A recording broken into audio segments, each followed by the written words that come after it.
জাপানের দুটা উদাহরণ দেই, খেয়াল করে একটু শুনেন, বুঝবেন।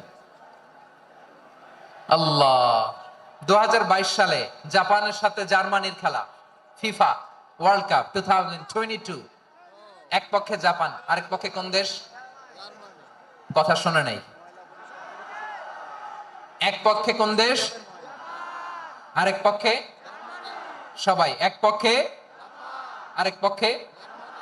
ওই খেলায় জিতেছিল জাপান, জিতেছিল 22 সালের এই ফিফা ওয়ার্ল্ড কাপে জাপান ফুটবল খেলায় জিতে as a part of their celebration তারা খেলার পরে পুরো স্টেডিয়ামটারে ক্লিন করে, the fan base of Japan.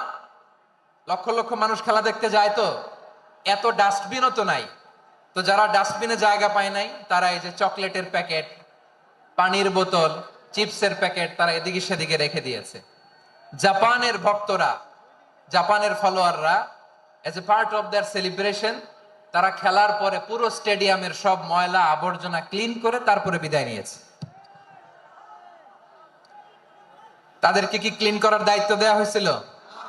এই যশোর, জাপানের যে ছেলেরা খেলা দেখতে গেছিল ওদেরকে কি ক্লিন করার দায়িত্ব দিছিল?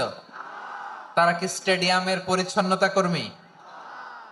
তাদের আকল, তাদের সিক্স সেন্স তাদেরকে বলেছে ছোটবেলা থেকে জাপান গভর্নমেন্ট ওদেরকে এত পরিচ্ছন্নতা শেখায়, ক্লিনলিনেস অ্যাওয়ারনেস ক্যাম্পেইন করায়।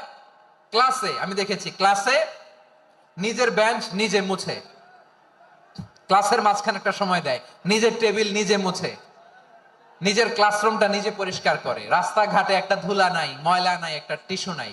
খেলার পরে গোটা বিশ্বকে তাক লাগিয়ে দিয়েছে। জাপানের ফ্যানরা সবার রেখে যাওয়া গার্বেজ, টিস্যু, বোতল পরিষ্কার করে তারপরে স্টেডিয়াম থেকে বিদায়।